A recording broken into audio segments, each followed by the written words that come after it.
Listen Lanarkshire is a community radio station governed by the Register Getting Better Together Limited.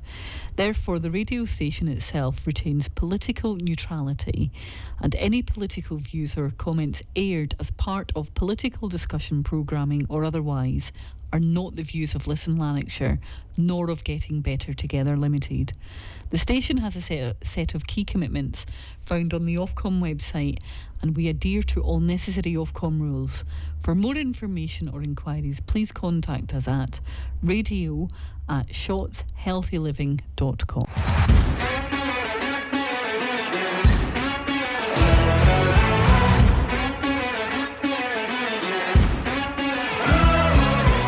Hello and welcome to What's the Point?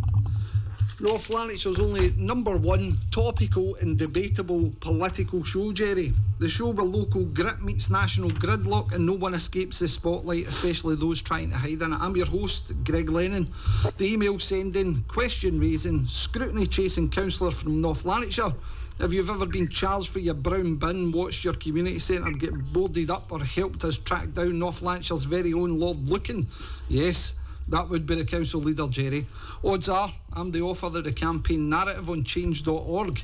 And with me, as always, the only man who still believes white sports socks and jandals, Jesus sandals fashionably mixed with sports sandals, Jerry, is deemed appropriate footwear for every occasion. Bells Hill's very own Bellsy Hill bowler, Jerry Brennan. Thank you, Greg, and as always, it's an extraordinary pleasure to be here. Just for the good folks at home, Jerry's the man who goes for comfort before corns. But tonight, always. Jerry, we are not going home, we're going big, national big, because huge. Joining us is a man who's no stranger to shaking up the system. A former SNP heavyweight, now standing tall as an independent MSP, is Fergus Ewing. Fergus, how are you? Fine, thank you. It's a pleasure to have you on this evening, Fergus. My apologies, you're going to have to listen to my diatribe for a wee bit more. I apologise in advance. We're diving to the inside story, a party discipline, political fallout, and what Scotland's future might look like, as we ask if independent voices in Holyrood are the antidote to a post-truth political landscape.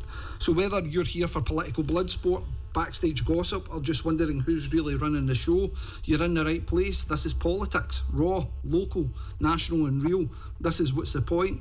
And if you're wanting to call in later, you can call in and join the debate on 07379 399 228 after about 10 past 8 when the lines open. And if you want to call in, you can. So let's get into it, Jerry. Fergus Ewing. Fergus, first of all, I want to apologise for the technical challenges we had just before we got you on, but a warm welcome from both Greg and I.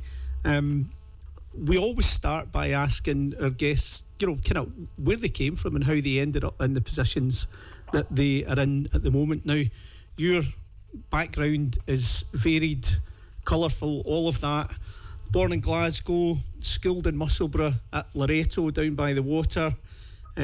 Studied law at Glasgow Uni, and somehow managed to, after a career in the law, be involved in politics. Can you tell us a wee bit about what inspired you, apart from your mum, obviously, but was there something within you that made you take that jump from the law into politics? Well, my mother was an inspirational figure. She took Scotland by storm, and she kind of lit a fire in Hamilton that hasn't been extinguished since.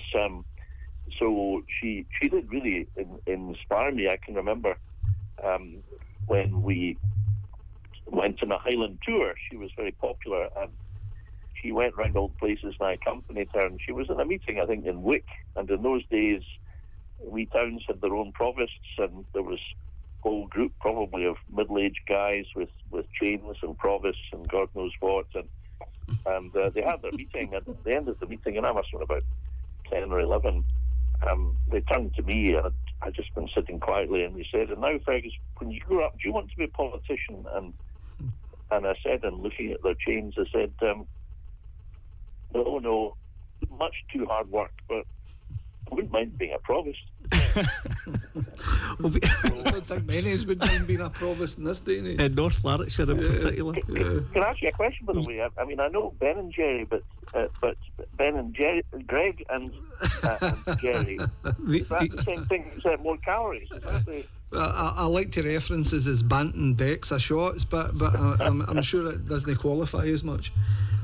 No, it was a fascinating time, and I did actually say in my youth, when I was seriously asked the question, I said, look, I want to do a proper job first. I always had it in the back of my mind that it was in the blood. I wanted Scotland to be a normal free country like most of the countries in the world. Most of the countries, of course, have become independent since 1945, and there was only about 50 countries in the United Nations. Now there's, nearly 200. Yeah. So that's the natural scheme of things. I mean, every country wants to run their own affairs. It's how things are. It's the normal situation, and I still believe that that's what we must achieve. But in those days, when I was asked, do you want to follow your mother's footsteps, I used to say, well, I want to do a proper job first, because I'm not doing any politician, and there's many who have great talent, and we've seen them, Kate Forbes and Charlie Kennedy, God bless him, God rest his soul. But I did work as a lawyer, and then in my own practice, legal practice, running that as a small business, and did that from 1979 until 1999, and for a couple of years afterwards, actually, in running down and then selling the business. And I was in a mountain rescue team, although if they had to do any complicated rope work, they just asked me to stand you the way. But I saw a lot of life, and I was 42 by the time I was elected. And I do think it shows, actually. You can tell in whether it's Holyrood or Westminster, those who've done something in their life, it doesn't actually matter too much what it was, whether it was in business, in public service, in voluntary work. It shows. I don't know what you would call it, hinterland bottom experience, but you can't help but learn more in life as you go through it, and particularly seeing people in various misfortune in one way or the other, and having a desire to try and help them in some way. I used to be a specialist in, I hope this won't put off your listeners, but I used to be a specialist in bankruptcy and insolvency law, and coming to me. Well, we're fine because we have nothing. we're coming empty-handed. We've nothing to lose, so there's no chance of us going bankrupt. Your ice cream business is still listed there. But to have people come to me and want to take the family home, the business was gone. It would always be the woman that would come to see her, incidentally. The man would have too much pride to admit failure. It was very sad in that way. Yeah. But very often I managed to find a way, usually working with family, to keep family home and protect that from the creditors. It was work that was not emotionally demanding of me, but you saw people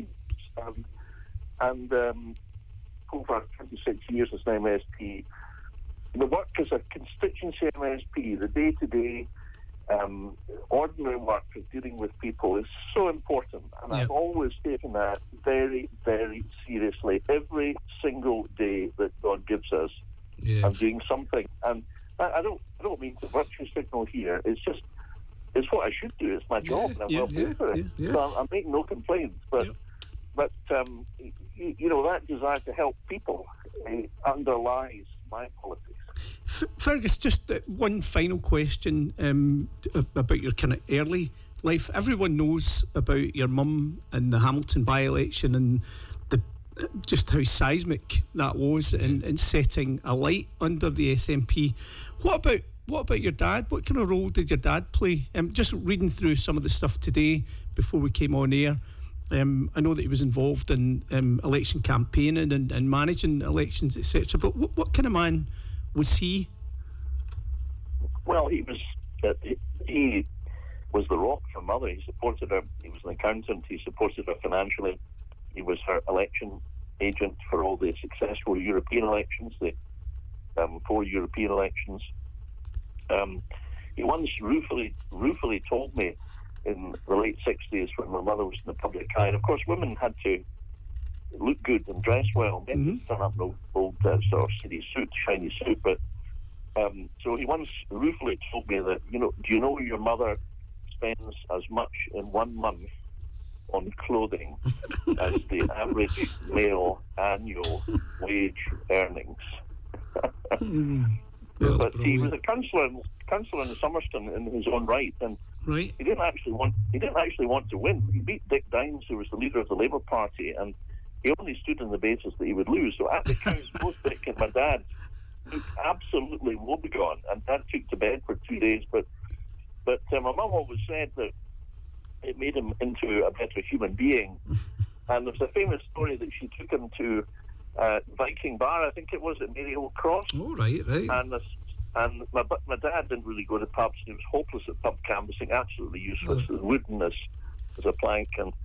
And so when he introduced my dad to this group of ladies who were having a rare tear, as it were, a night out on Friday or Saturday, and she rather sort of grandly said, "Ladies, I'd like you to meet my husband, your candidate, Stuart Ewing," drum roll.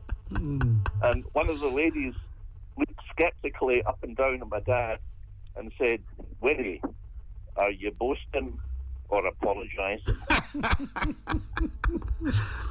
Fantastic. Fergus, again, just so you're aware, we normally like to conduct these kind of things like a chat. That's what we always aim for, so that we can have a conversation in relation to Scottish politics, where it's going, where it was, and then ultimately where we think the direction's going to take us as a country, as a nation, and even at a local level as well.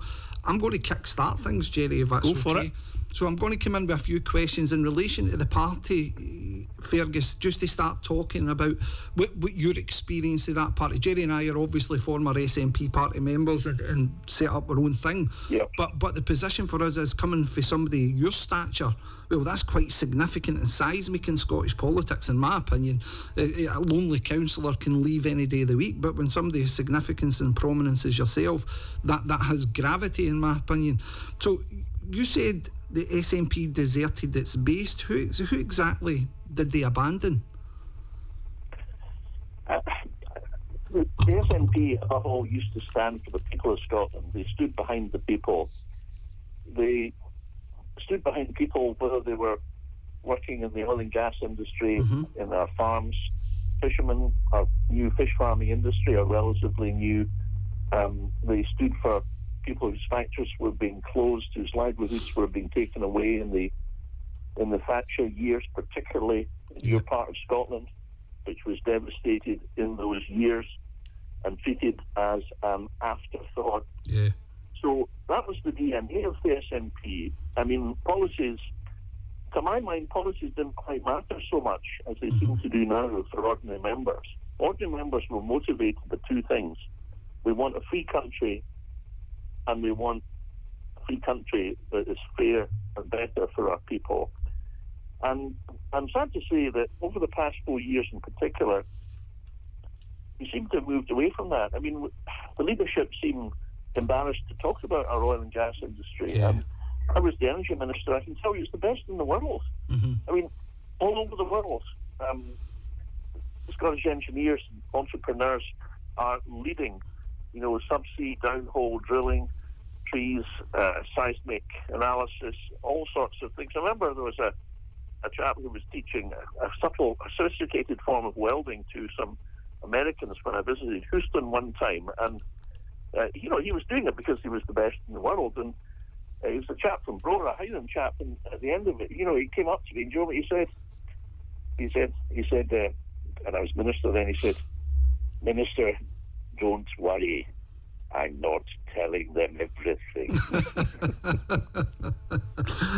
But I mean, seriously, to answer your question, I've just got a feeling they moved away from people.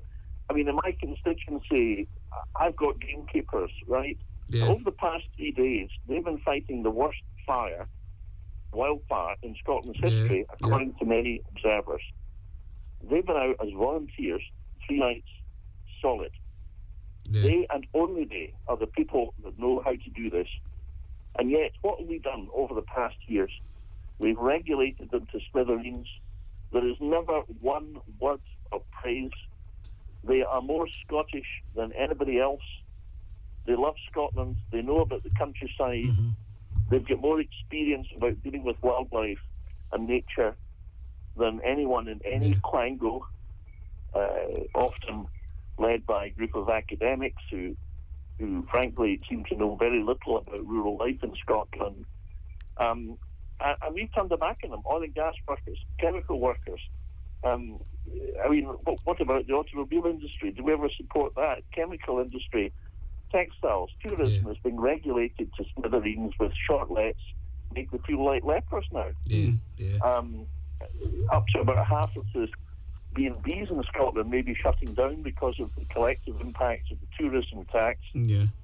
On top of the highest VAT rates in Europe, or second highest rates, and the regulation of short-term licensing and planning permission, which have cost these wee businesses thousands of pounds. Wee businesses don't have thousands of pounds. Do you think Holyrood is entirely oblivious to this, it seems to me, apart from a few folk. And what's sad is that, you know, the SNP in the 70s, 80s, 90s used to be a party of free spirits in the terms of intellectual activity, speaking out. You know, Neil McCormick, Jerry Fisher, Isabel Lindsay, Jim Fairley Senior, the various MPs and leaders, Jim Sellers, Alex Neil. I could go on. Do you think the party's lost dissenting voices, Fergus? Do you think that's kind of where the failing lies, that we don't have anybody that's credible bringing forth these arguments anymore? Well, I don't want to sound superior because I'm a journeyman. I don't claim to be anything special, but there's no sense of intellectual activity going on. Where are the papers, the ideas for reforming Holyrood? Where are the papers on economics?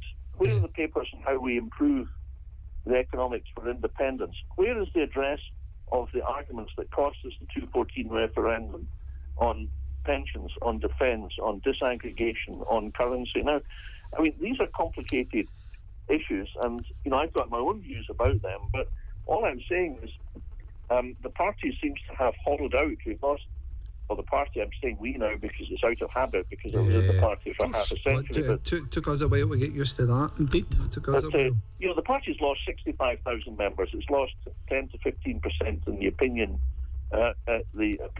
polls, and it's lost 3/4 of its MPs.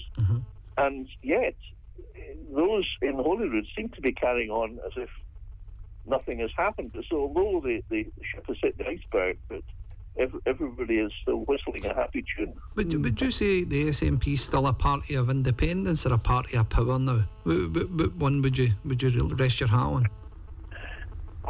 Well, I mean, I know that so many people in the party and the MSPs are genuine or sincere, and they still believe that the party is the vehicle to independence. I don't think it is anymore. I think it's moving backwards, not forwards, because it was Donald Stewart, a man who was much underestimated, who said that public trust is based on private confidence. People had private confidence in Alex Salmond. Absolutely. But, you know, there's not a day that goes by that somebody who supported the union doesn't say, you know, Alex Salmond, I didn't agree with his independence beliefs, but he knew what he was doing. He ran the country well. He understood business. He was a wily, clever operator. He was somebody we could look up to as a leader. You know, when do you hear that these days? And I'm not going to make my campaign forward a personal one. It's not. I don't want to. Someone once said, in politics, you plays the man, not the ball, is losing the game. So I'm not about to attack my opponents in Inverness. I've actually, every other major party in Inverness has had a chance of being second, and I expect that the SNP may have its turn next year. I remember, Fergus, when Alex came back, just after John Swinney's first period as leader, and there was something going on. You could feel it. There was a momentum rising, and enthusiasm, a groundswell. and I've never experienced anything like that before, and I just feel that has been lost. And you spoke about the last 4 years being some of the worst 4 years of the Scottish Parliament in particular. What would you say was the best period for you?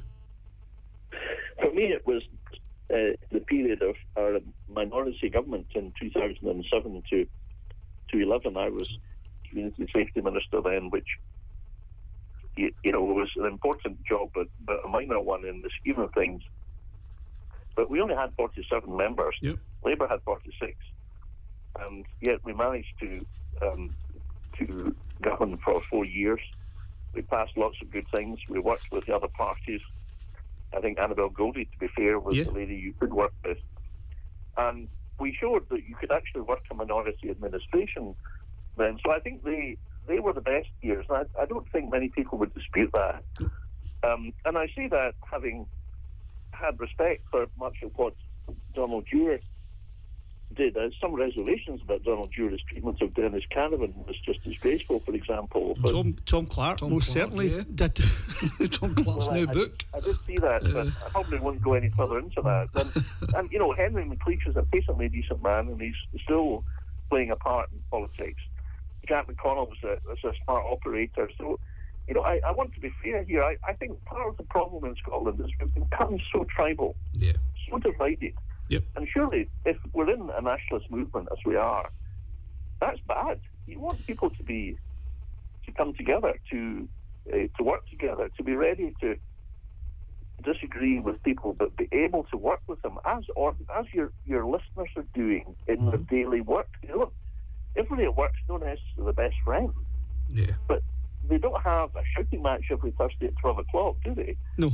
They get on with their work. Now, why can't we do that? And actually, that's exactly what I suggested to Nicola when, in 2021, after the election was safely in the bag, she suddenly announced that she was going to go into a deal with the Greens. Don't jump too far. You're preempting us here. Don't jump too far, you're going to kill our questions. Were you going to ask about that? Listen, we've got you for an hour, so we're desperate to go through a whole raft of stuff. Well, in that case, we can head straight to the wine bar to beat the revolution. Gathered for a wee chablis or three during COVID, but seriously, they are just, it's nothing personal. They're just extreme fringe group. In fact, I even see now, it's reading today, that the current group of extremists are actually regarded as moderates in the Green Party by another group who seek to replace existing ones. But in any event, the main point was this. I argued, look, you can't win a fight with this chimney sweep. If we're going to get involved in working with the Greens, their reputation will effectively damage us by association. And instead, I did argue, because I always think you should be able to not just say why an idea is wrong, but put forward something better. So I said, why don't we work with the other parties like we did in 2007? Essential. And Nicola said, oh, it's different. We can't do that now. Everything's bitter and divided. And I that was the end of the argument. I knew I was losing the argument because nobody else, apart about two other people, spoke, and nobody else said that they were against the deal except me. So, I mean, I knew, when your wicket's gone, but I thought she was wrong. Now, of course, John Swinney is doing precisely that. He is trying to work with other parties to get his budget through, and he managed to do that without any great difficulty, actually. He didn't need the Greens to get his budget through. But if you look at what the Greens did, I mean, for example, bringing forward a policy that is going to ban our fishermen from the sea in the interests of the ecology, but with no science whatsoever to back it up, no analysis of the fact that 38%, I think, of the seas at the moment are already designated, no analysis of whether that was working fine or not, and if so, how to improve it. Just saying, we'll ban another huge swathe of the sea from fishing. No science whatsoever. I sat in my office that day preparing a speech, and I thought, what would Winnie have done? Mm-hmm. And I thought she would have done something different. And I thought what she would do is rip up the policy document to show contempt for it. And that's what I did. Yeah. People say, oh, this Fergus making an extremist gesture. I can tell you this, it wasn't regarded as an extreme gesture down on the pier in Tarbert, or in Mallaig, or in Stornoway, or in Eyemouth, or in Pippinween, or in Peterborough, or in Fraserburgh, or in Lerwick, or in a whole host of other ports that I visited when I was Fisheries Minister. They thought I was doing something that stood up for them, just as the SNP, excuse me, was almost synonymous with the fishing industry at one point. It was kind of in our blood, and I just could not believe that this paper had gone through Cabinet, which it had, without people saying, hang on a minute, why aren't we doing an assessment of how the existing system works before we go on to effectively ban fishermen from doing their job? You may as well say to Amazon, well, we'll allow you to work, but only for 1 day a week, or to a shop saying, well, look, you could open between 9 and 12 on a Monday, but that's enough because it's bad for the planet if you do any more than that, because you'll be burning fossil fuels. I mean, it's just absurd that we've become apparently obsessed with the biodiversity crisis, and which toilet people use seems to have preoccupied Parliament, so that we're sitting up late in the hours, toilet breaks provided, of course. But I think this is regarded by ordinary readers, listeners of your programme, as absurd, as contemptible, as totally removed from their lives. So on that note, Fergus, in relation to comparisons, because you've seen every First Minister within the SNP, you've obviously been there at the time of Alec, you've had Nicola, then moving on to Humza Yousaf, and then on to John Swinney. How would you compare the leadership styles of those individuals? And again, I'm going to ask the question, is there somebody that you preferred that leadership style to as opposed to the others? Well, I was very close to John. We kind of were elected on the National Executive Committee together. We both served as office bearers, he for many, many years, I myself for a shorter period. And neither of us, I don't think, ever expected to get a job in politics. It was, it was our passion. It was our hobby. It was something that we did when we weren't at work. So we were friendly, and we socialised, and therefore it's sad that we've now drifted apart. Nicola and I weren't ever so close, but we've never had a personal row or anything. I admired her talents of communication, and during COVID she gained respect from across the board. I worked with Humza. He was very, very pleasant personality, very, very pleasant company, but I don't really think that the First Minister was a role for which he was suited. Fergus, of those leaders, we know about their strengths. So we know that both Alex and Nicola in particular were tremendous communicators, as you've pointed out. But we're all flawed characters, aren't we? What would you say was the greatest weaknesses of those two individuals? I don't think it's... I mean, as it says in the good book, let he who is without sin cast the first stone. Indeed. And it's certainly not going to be me, even although it does feel as though I'm wee David with the sling, and the SNP has become a Goliath, and that's maybe part of the I would rather look forwards than looking back. Say what is right rather than say this is what was wrong about the past. And I think in order to get back that sense, you described a sense of momentum, a sense of feeling of anticipation. It was, you could touch it. You could exactly. It was palpable. I remember in 2007 he made a speech in a big hall in Edinburgh, and the crowd was electric there. It was MSPs. There was a huge number of members of the public, and he started off and he said, "I've heard a rumour won the election.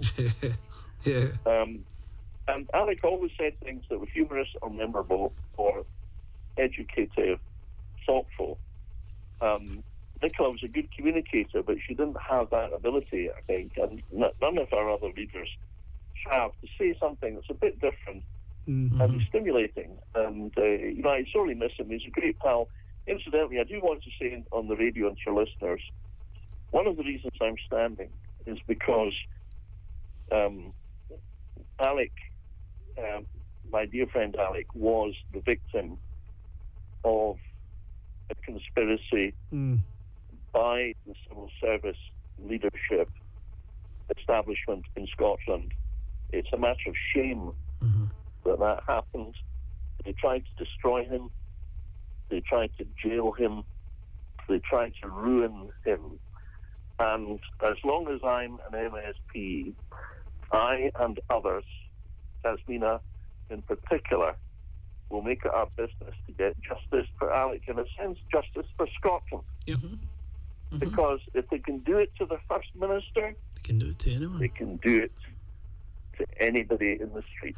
Fergus, just when we're talking about the future then, and talking about independence, because in the end, that's your background, that's where you're coming from, that's our background too.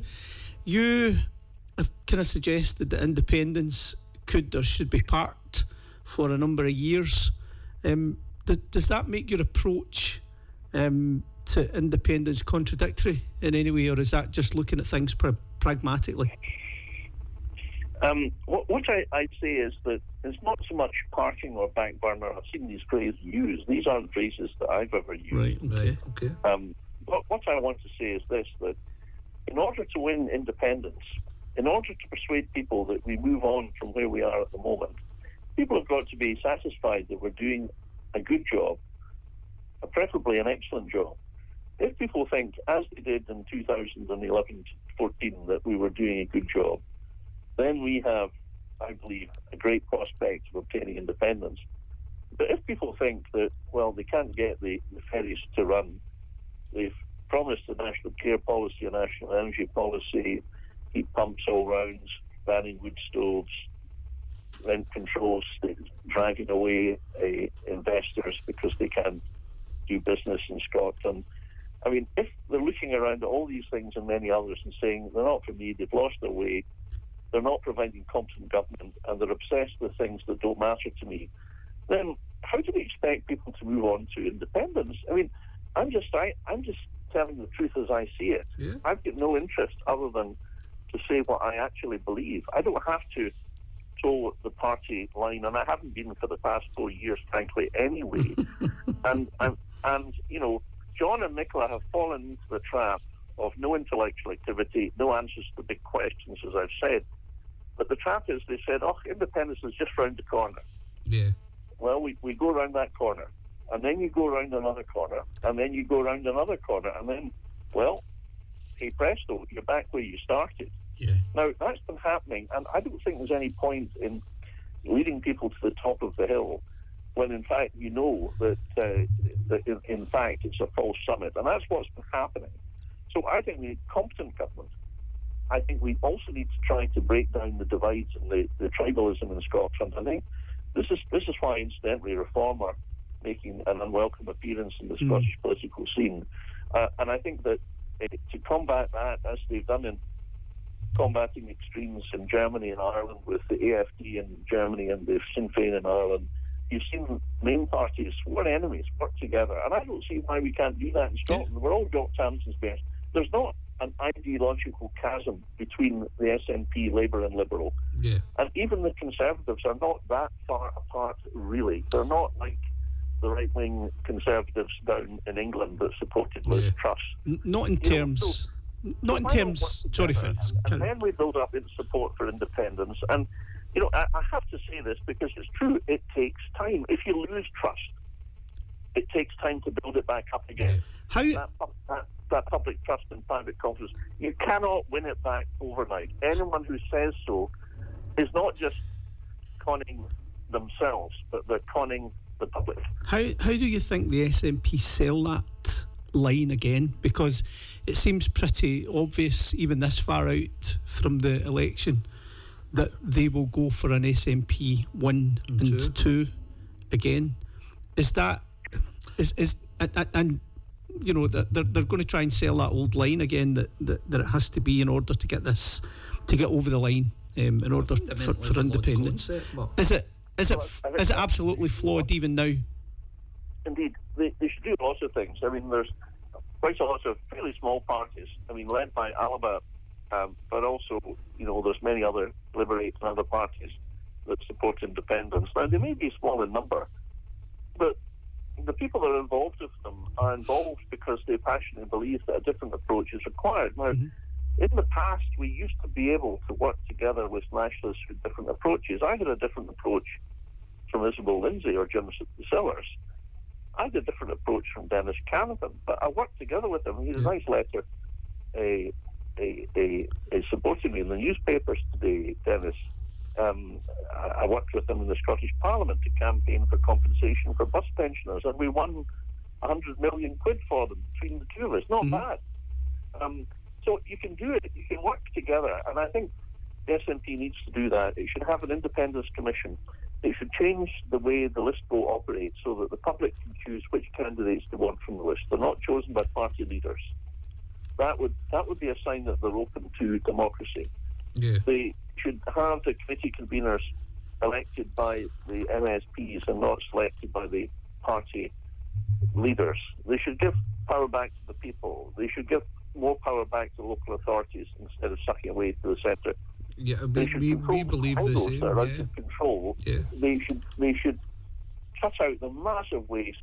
They should get people in the civil service back into the office. I mean, you know, there's a contrast between volunteers over 3 days and nights putting a fire out in the Highlands, doing it for free, and civil servants who say they're going to go and strike, or some of them anyway, not all of them, probably a minority, because they're forced to come into the office 2 days a week. Yeah. What's happened to Scotland? That's not sustainable. That's nonsense. If you had a poll amongst your listeners, how many people would support civil service working 2 days a week in the office? Go and ask a farmer if they can work 2 days a week. They don't even get a damn holiday. Would you say party politics is now harming Scotland more than helping it now, Fergus? Would you say that's what the realm we're in now? I think so. The political classes have seemed to become separate. Yeah. In a sense, it's a sort of mini version of what's sadly happened in the USA. And once people feel that the political leaders are out of touch, then it's very hard to win back that trust that I'm talking about. And, I fear that it may become worse before it becomes better, because I don't really see any sign that, John Swinney is holding out the olive branch to independent supporters. It doesn't seem like it. No. But it doesn't, and yet it's in his nature to work with other people, so I don't quite know. The other thing that I think they should display is a bit of humility. I mean, one of the main reasons I decided I could not stand for the SNP again, and ultimately I'm wanting to finish the business as an independent MSP, is the betrayal of the Highlands and the promises to provide us with safer roads. That here in the Central Belt, you've got motorways and dual carriageways. We don't have them. We're up there in the sticks. We're like a kind of neo-colony or something. But instead of saying, look, I'm very sorry, we got it wrong. It was our fault and our fault alone. It wasn't Brexit, it wasn't nasty Westminster, and it wasn't Ukraine.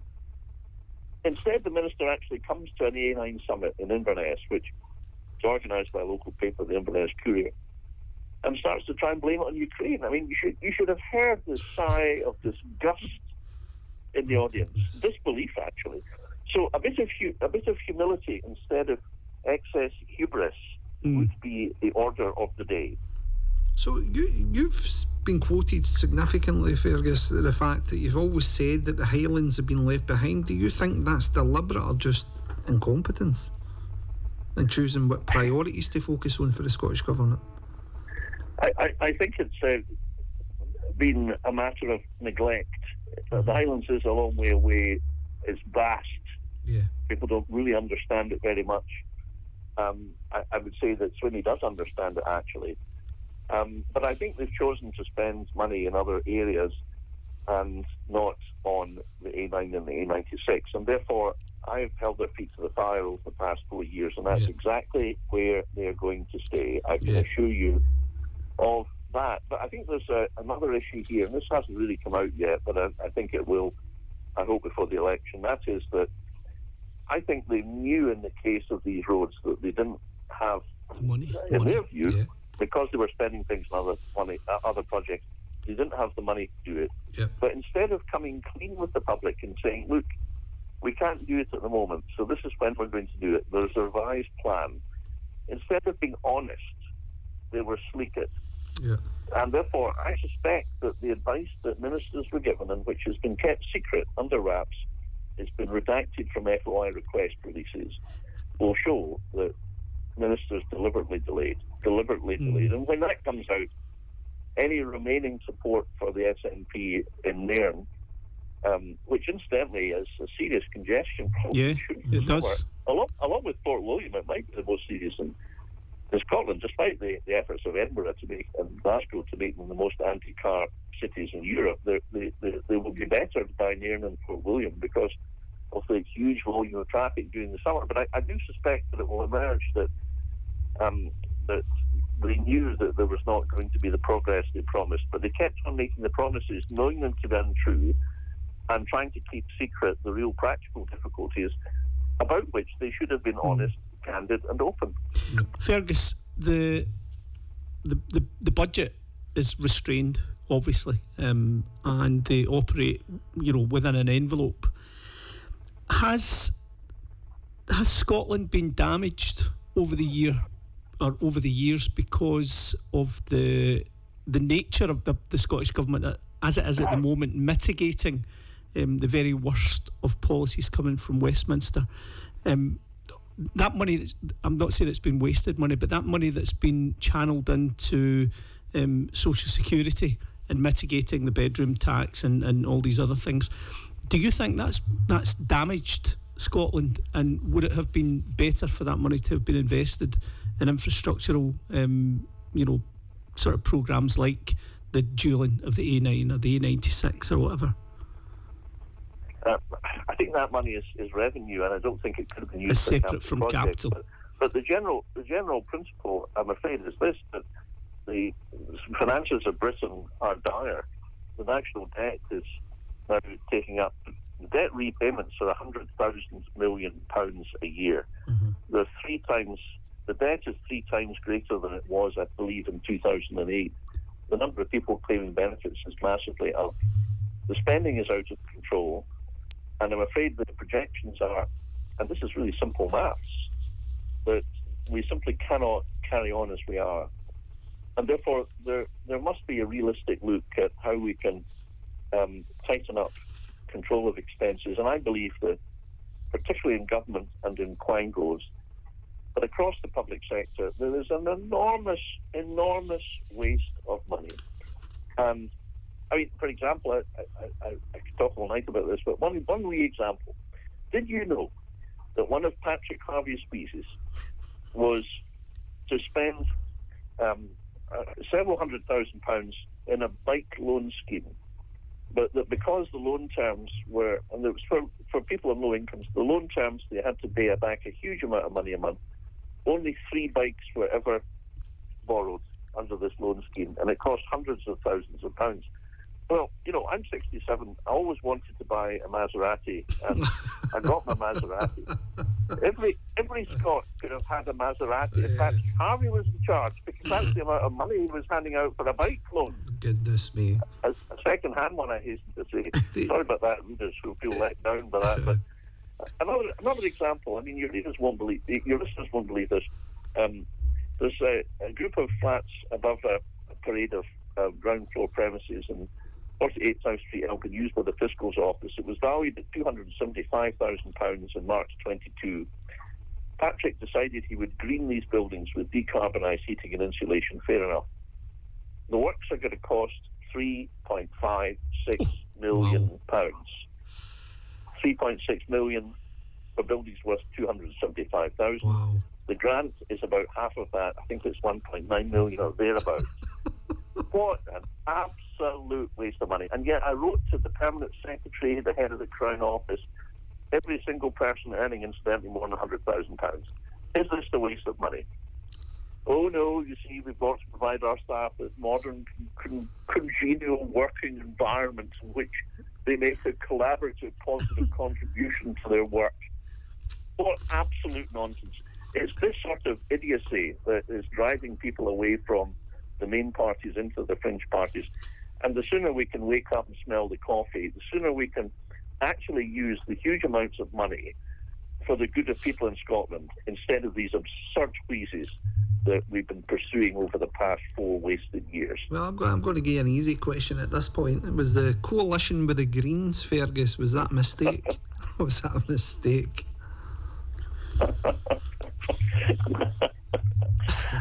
I think it was arguably the biggest or the second biggest mistake the party has made in its history. It vies with the failure to select Kate Forbes, who I think would have been an outstanding leader and giving the country a chance. A chance to succeed, and as well as being a lovely person, a warm, loving human being, a mother.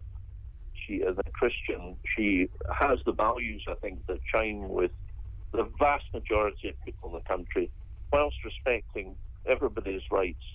Mm-hmm. Naturally, that's the way she is. It was a tragedy we didn't pick her.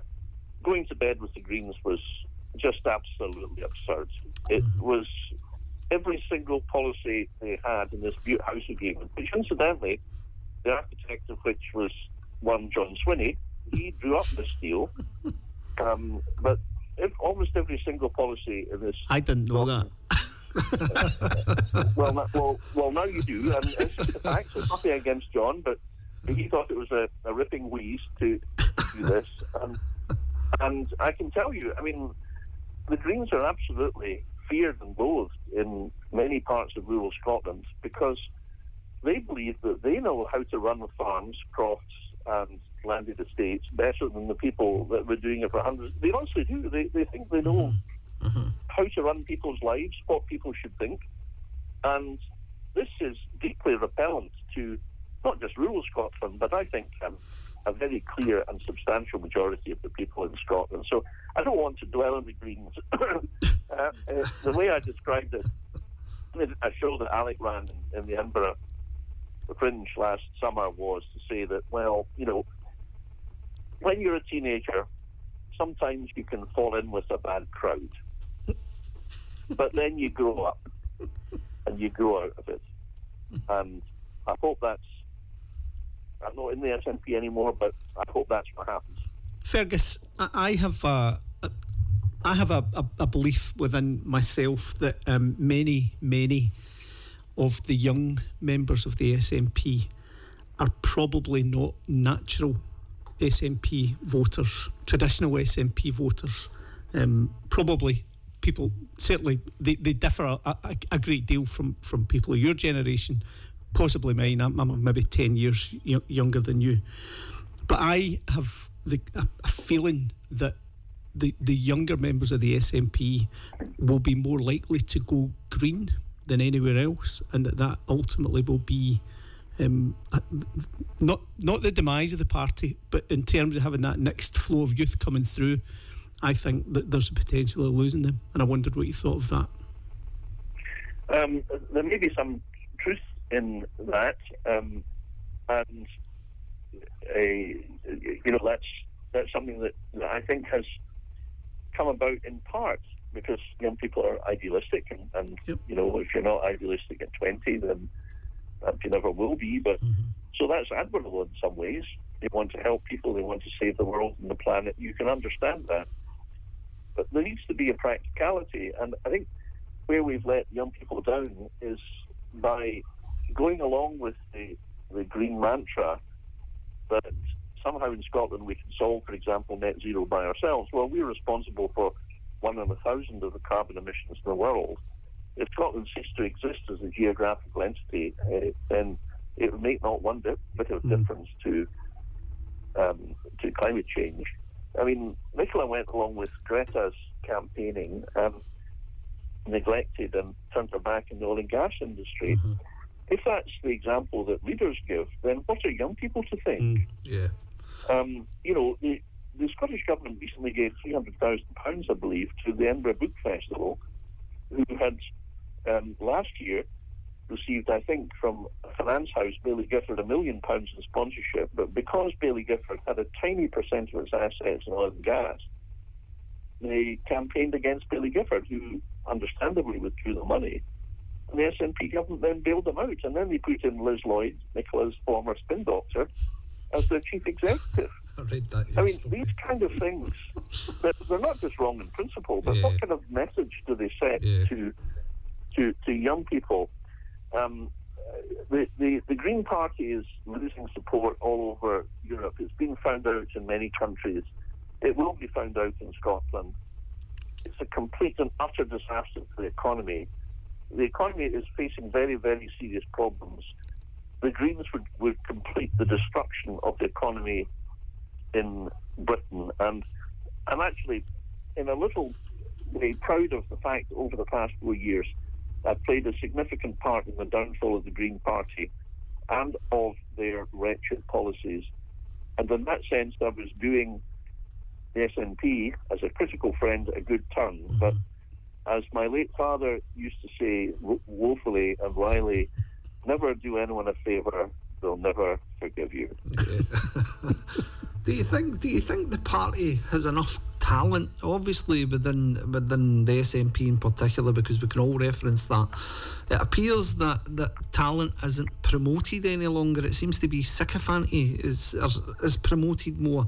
If you come, you don't argue, you don't say, then potentially that will lead you to positions in the future. Do you think that's going to be a challenge for the SNP as they move forward, especially as we head into 2026? It appears at this stage in particular that we don't have a referendum mantra for them to move on, and it will be that stagnated position of vote one, vote two come the Scottish Parliament elections. Do you think the lack of talent is ultimately potentially going to be their demise, or do you think they've got enough sort of would you say middle managers within the SNP to keep the gravy train rolling?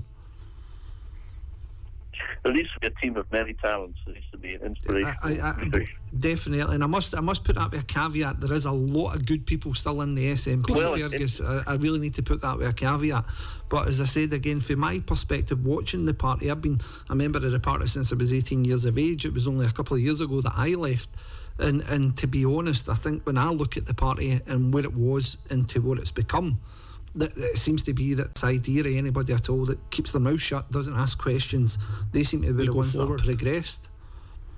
Well, I've seen many people tear up their membership card or just not renew it, who might have stood for Parliament. I see people like Michelle Thompson, Ash Regan, Joe Cherry, all with great talent driven out of the SNP. They've driven out many people with talent. There are, as you say, people with talent there, but I think there's been far too many people who basically have been selected by Nicola as acolytes. And, it was Edwin Morgan who wrote the only really good poem about the Scottish Parliament called Open the Doors. It was all about people, really. And there was a long series of things he said, what people don't want. And he said what people don't want is a nest of fearties. So, when you see people standing up from the SNP benches and basically saying to ministers, don't you think Brexit's a pretty bad thing? Don't you think Brexit's awfully bad? Well, yes, we know that, but that's not really what we're here to... We're here to try to say how we deal with the situation we're in and how we address the problems we've got and how to make the best in the future. Not just to repeat tired, old, stale arguments that, frankly, we've been using for year after year after year. The world has moved on, but the SNP's policies have remained more or less as they were in the 70s. And it's time for a complete overhaul on that, I think, as well as bringing people in by acknowledging that they've got it wrong. As soon as they start to show some humility, some people will start to express an interest again in coming forward for the SNP. I agree. Do you think Kate Forbes has missed the opportunity for leadership? And do you... I mean, I see Stephen Flynn's becoming more and more prominent in some of his speeches that he gives. He is very clear in his outlook to life, his outlook on things like Israel, for example. He's saying the things that many people are thinking. Do you think he is possibly next to take up that mantle as leader, as in front of Kate Forbes?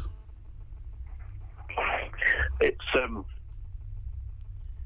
I was never very good at gambling. In fact, I'm not really gambling. I couldn't tell you who was going to win the 245, so I don't know who. I'm not a fortune teller. I'm not Darlinda. I'm not a punter. I don't know. All I can say is that I think that Kate would make a very good leader. I don't really know Stephen so well, so I think if you don't know people, you should reserve judgment until you know them very, very well. I think that's only fair. And he has been a good performer in Westminster. He's obviously got courage and guts.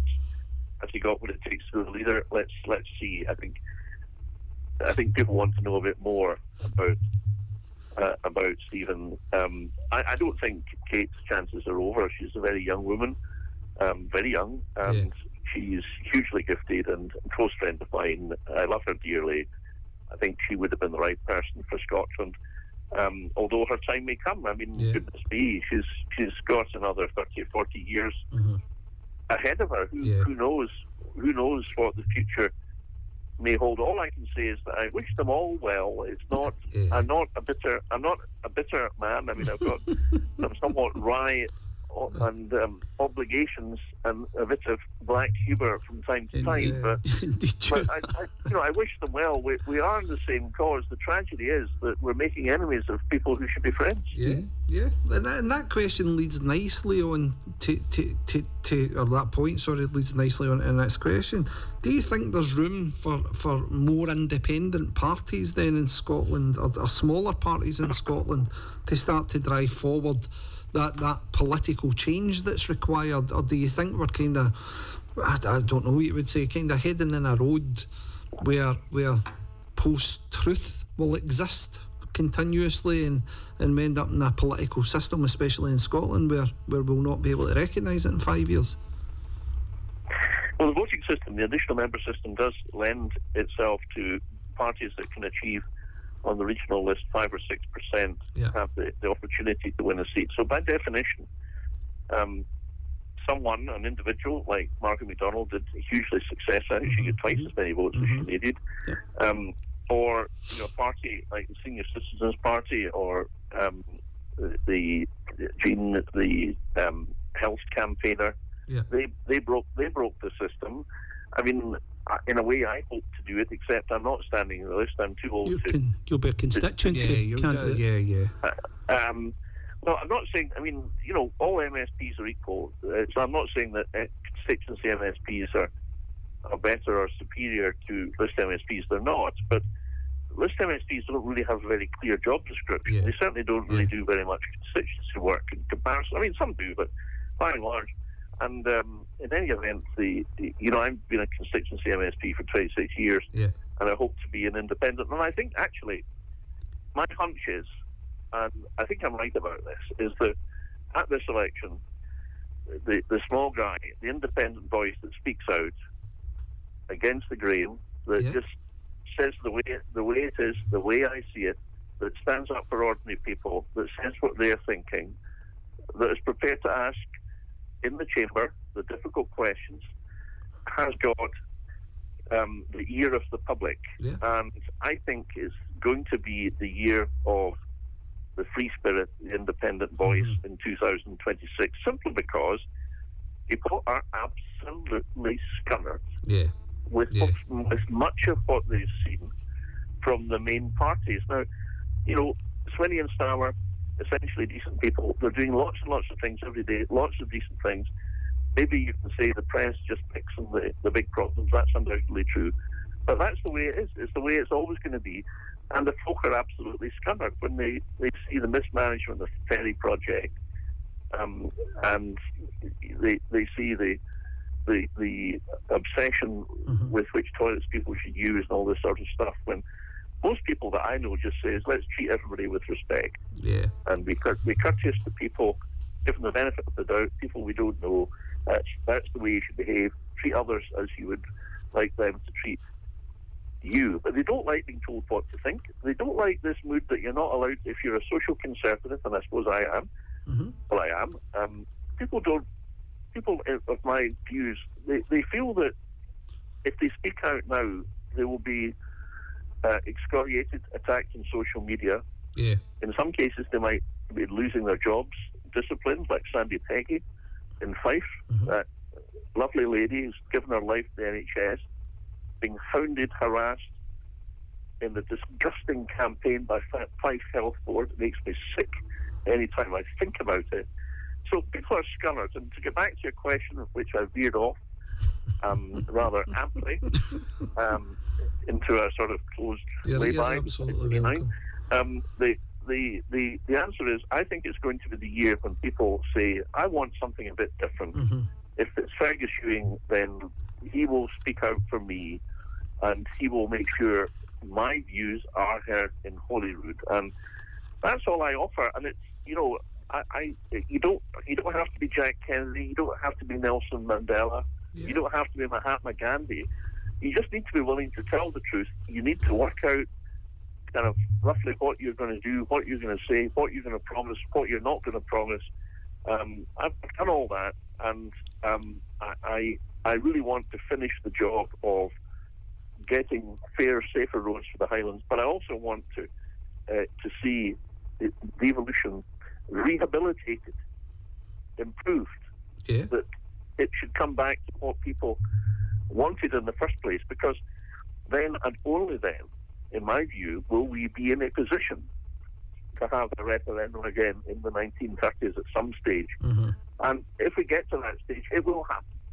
People will say, oh, well, Westminster will say, no, that's not how it works in politics. It will happen.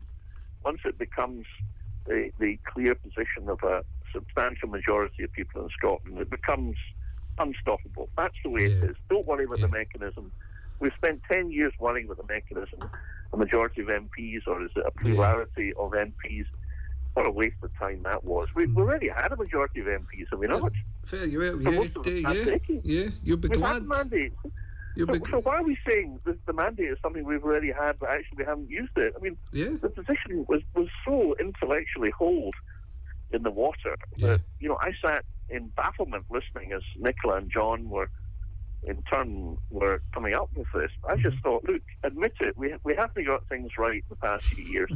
We're going to try and put it right now. We're going to be humble about it, and not try to pretend that everything is fine, because, you know, no matter how much people know about politics, they can see through a schemer. They can see through someone that's not being strayed. You can tell from the body language. You can tell from the demeanour. You can tell from how people project themselves, you know, on telly when they're trying not to answer a question from Martin Geisler or something. It's sort of like, it's like a referee running backward. It's a pitiful sight. You know, a football referee running backward for some lout that's attacking him. I would just stand my ground, wait till I'm assaulted, then send him off. Like Douglas Ross. Well, you'll be glad to hear, Fergus, that's your hour. That's one of the quickest hours I think Jerry and I have spent with someone. It's been a real pleasure having you on the show. An absolute pleasure, and thank you very much. There's just one question I want to finish on. Social media will be a significant tool in this 2026 election. Have you set up a TikTok page yet? Well, we're we're working on that, and I don't want to give away our plans. Can we expect dances? Listen, I want to win the election, you know. Yeah, of course. Listen, of course. So if I put myself in TikTok dancing, then any chance I've had of it. I used to sing at the end of the SNP conference when they had no money. I used to sing Scots. That's right. Unaccompanied, and you know the funny thing, and I've never heard Sir John Curtis describe this as a psychological, undeniable fact of our times. But the funny thing is this: when Fergus Ewing stopped singing, the SNP started singing. On that bombshell, Fergus Ewing, thank you very much for your time. Greatly appreciated. Thanks, you. Fergus. Thank you. It was great fun, Greg and Jerry, and may all your assets be illiquid. Oh, you're a gentleman. Thank you, sir. Thank you, sir. Bye. Thank you both. Bye. So, Jerry, Fergus Ewing, that was a stonking interview. Let's get a quick break just now, a couple of songs, and then we'll be back after the break. I want to start to talk about delegated authority within North Lanarkshire Council, so I'm going to bring it back for the national, Jerry, and back into the local. So a couple of songs and then we'll be back shortly.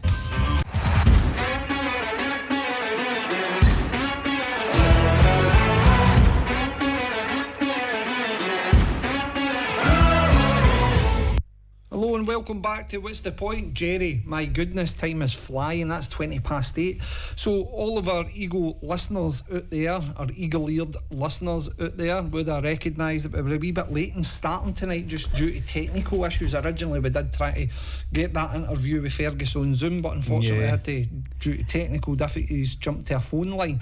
But before the break, Jerry, there was loads that I wanted to come on to, but first and foremost, Jerry, I think we should reintroduce the ballad to Jim Logue.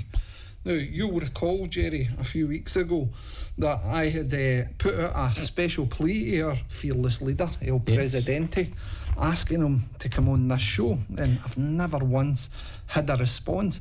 But things have intensified a little, Jerry, and they've intensified. Just in the last week alone, I think I've sent him about 3 or 4 emails and I've yet to receive a response to. Maybe he's on holiday. Well, maybe he's missing, Jerry. So, obviously, during the week, we had started a week sort of get the information out there, let's find Jim Logue campaign.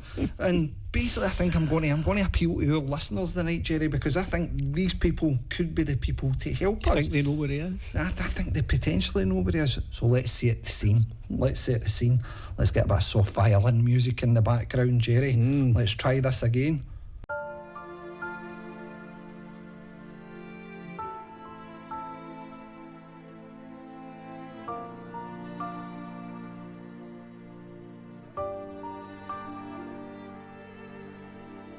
We come to you tonight with a heartfelt appeal, a moment of silence for someone missing, not from our hearts, but from his job. North Lanarkshire Council HQ, once alive with the sound, the clatter of confidential reports being rushed out, the squeak of rubber stamps, now only the haunting echo of deferred to officers under delegated authority. Jim Logue, council leader, has vanished. Last seen somewhere between the reported 31 million settlement and nothing to see here press release. Some say he was spotted darting out the back of a budget briefing, clutching a leather folder, a bottle of baby sham, and a framed photo of Tony Blair whispering deny everything. But since then, no statements, no ribbon cuttings, not even a passive-aggressive quote in the Erdering Coatbridge Advertiser. Local residents are deeply concerned. Has he been consumed by an avalanche of redacted documents, or is he lost in a secret annex known only to the senior officers in Provost Cloak? Some say he's simply working tirelessly behind the scenes. Others claim he's entered the witness protection programme under the alias Jim for Facilities. Whatever the truth, we just want to know, Jim, are you still leading us, or are you hiding behind that brown bin? If you've seen Mr. Logue, please call our witness confidentiality line on 07503 04 4846. Again, that telephone number 07503 04 4846. Do not approach him, he may attempt to redirect you to an officer. Instead, submit a strongly worded FOI and wait your 20 working days. This has been a public service appeal from the people who still believe council leaders should actually lead and not just dissolve into a puff of confidentiality smoke.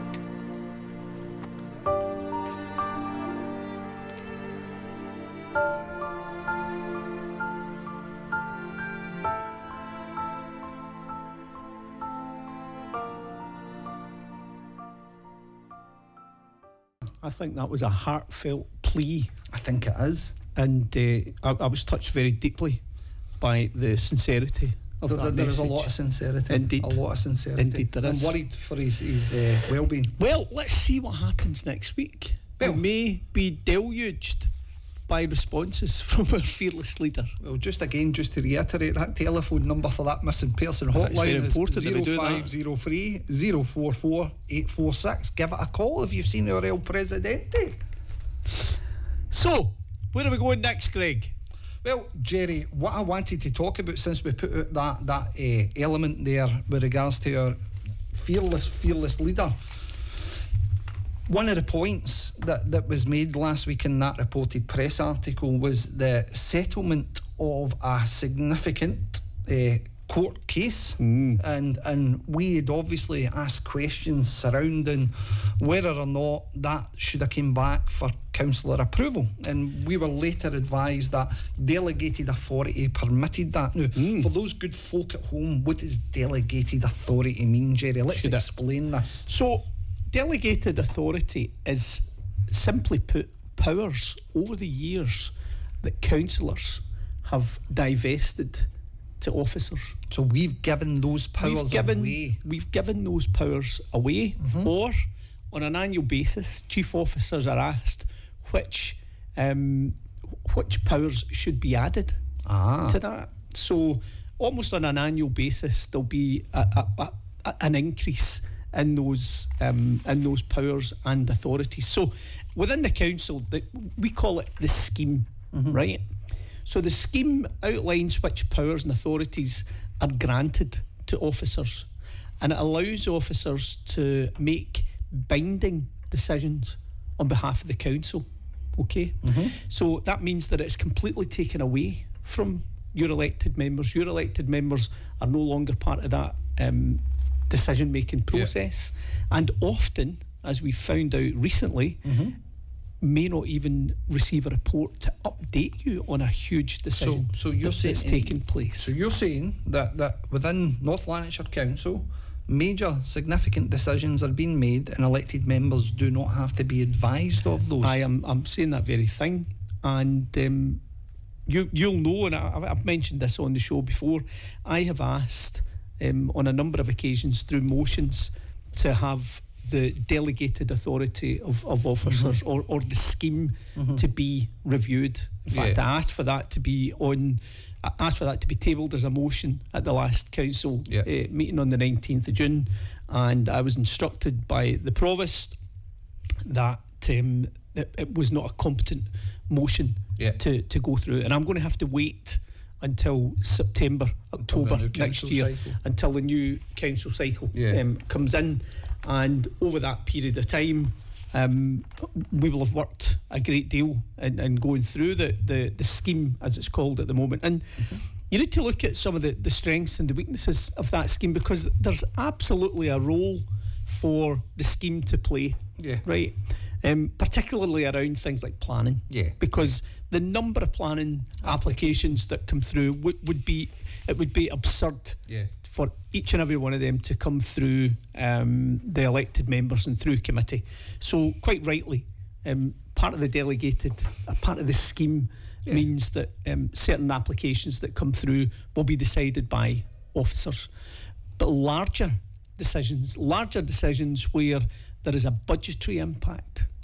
And it's really for councillors to decide the level of that budgetary impact or that policy impact, where there needs to, at the very least, be recourse for every decision that's taken to be notified at the very least to councillors, or for councillors to say, you know what, I've looked through the scheme and I'm unhappy that previously we've given away authority to officers for that or that or that, because we need to reach back in. Because looking at the weaknesses of that, as a councillor, I feel that there's less accountability for me.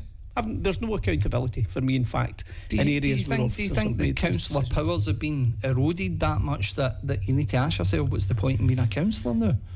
To an extent, I do. But one of the real dangers, I think, is when you give authority away or decision-making power away to the officer group, you then create a grey area right? And that grey area is where potentially officers and elected members clash, because many elected members will see within themselves, quite rightly, that there should be input from councillors, elected members in that particular area, but officers have the power to make that to make that decision. And if I encroach too far, officers will complain, and I'll end up Do you think there's a risk then taking or providing these powers under delegated authority, that really in effect what you're doing is enticing officers into a political sphere?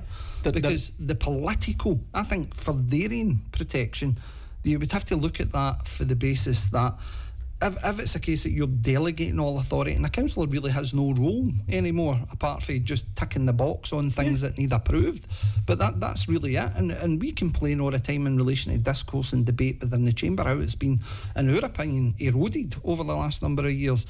Perhaps that this is the reasoning behind that. I think there's a few reasons why, and these could be unconscious reasons. I think when you begin a journey, if you like, of ceding responsibility to somebody else, it just continues and it continues. But I think what happens is that elected members feel less accountability.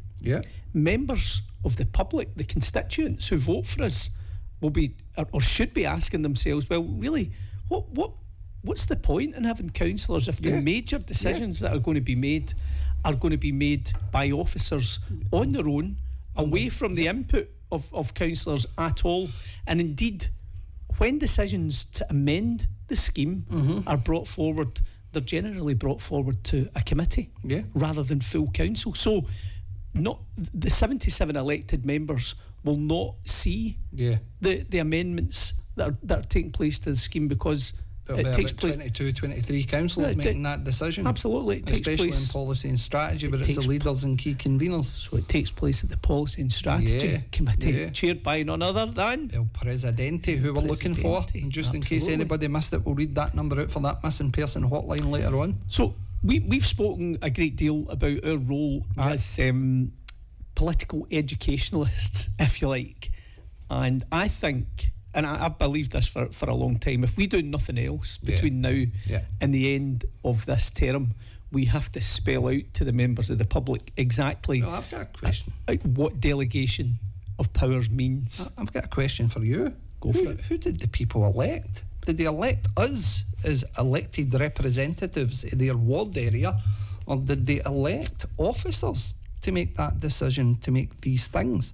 I don't recall being at a hustings, standing against an officer of North Lanarkshire Council. So it comes down to a fundamental question then. Who did the people of North Lanarkshire want in representing them when it comes to challenges and issues in their local ward areas? They've spoken. It's their councillors. They're councillors. Absolutely. But yet we have a leader who is giving away those powers and making it pretty impossible for elected members to raise prominent and pertinent issues in local ward areas, matters of significance. If you have a majority, right, as the Labour Party has in North Lanarkshire, and has had time immemorial forever, because they're the only party who's ever run it.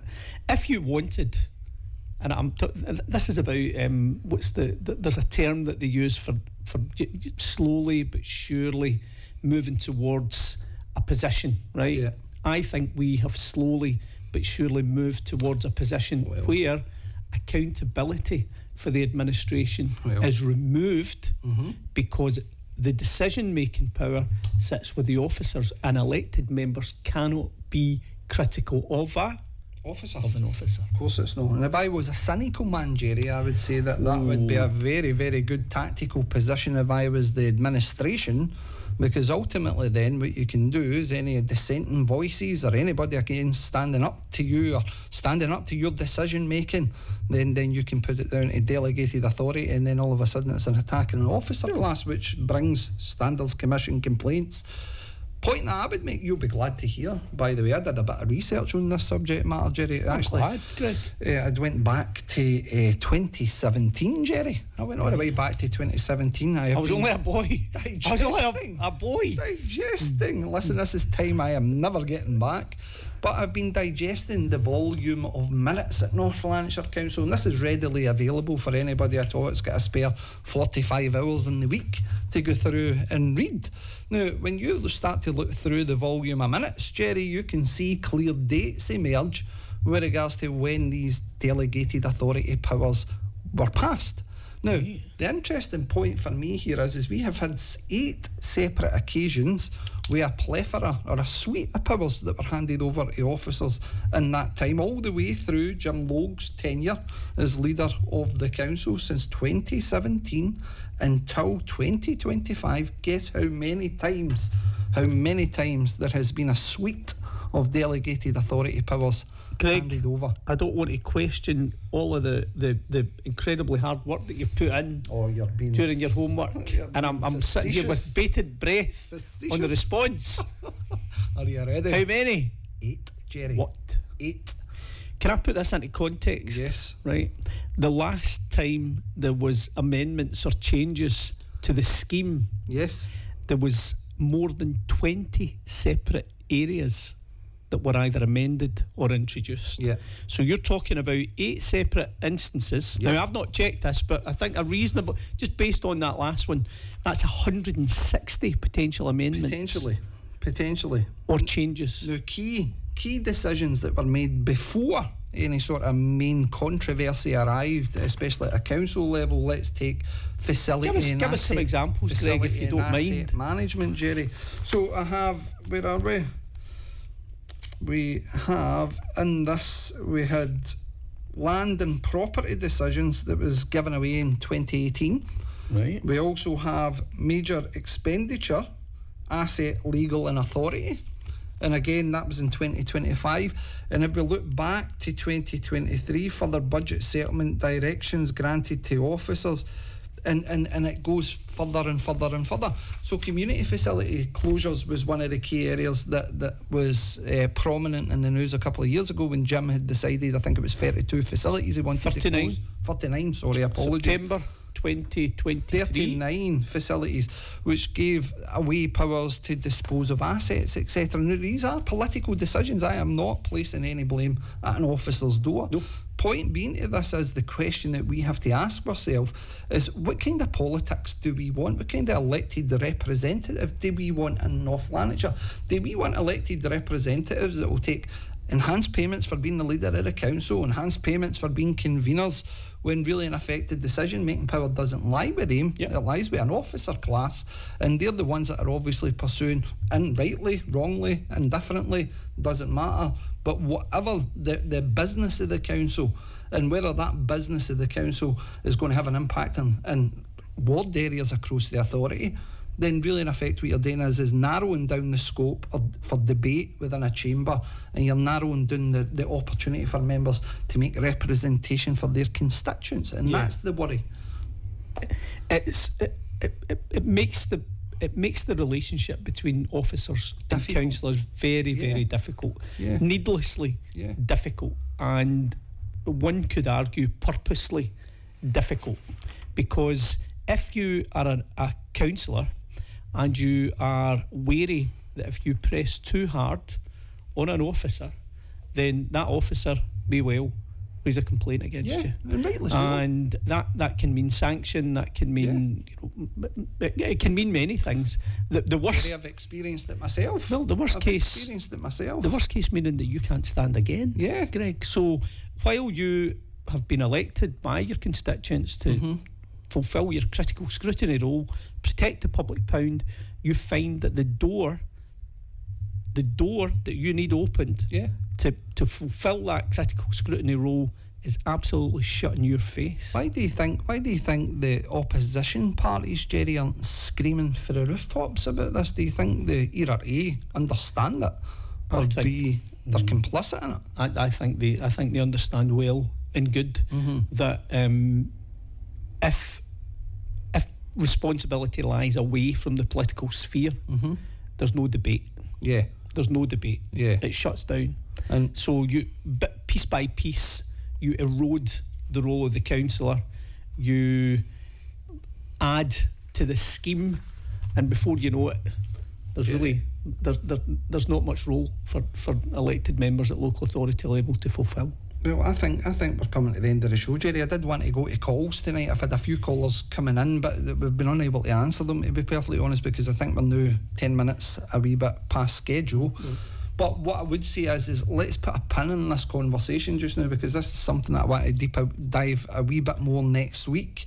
Especially considering we've got a significant guest on next week. So we give you an independent sort of significant figure within the SNP this week, and we will be doing that contrast that we like to do, Jerry, and bringing the good folks in North Lanarkshire and South Lanarkshire, someone for the Labour side of the spectrum next week, a political powerhouse who definitely is very, very opinionated and likes to make sure that the left is well represented. Always has that'll done, be yes. a brilliant guest next week to start having that diversion and what it is that we're looking at. Looking forward to it.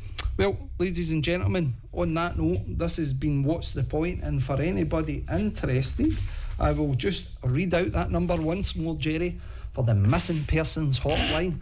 We are desperate to get in touch with the council leader, El Presidente. I hope he's okay. Jim Logue, I hope he is. I hope his well-being is well. And the telephone number is 07503 044 846. Give it a wee call. If you have seen him, if you've popped into him in Asda, or you bumped into him at John Smith's swimming pool, John Smith, what swimming pool? Please just give it a wee call and let us know he's okay. Ladies and gentlemen, thank you very much for listening. It's been an absolute pleasure tonight, and this has been What's the Point? Thank you, Greg. Thank you, Jerry.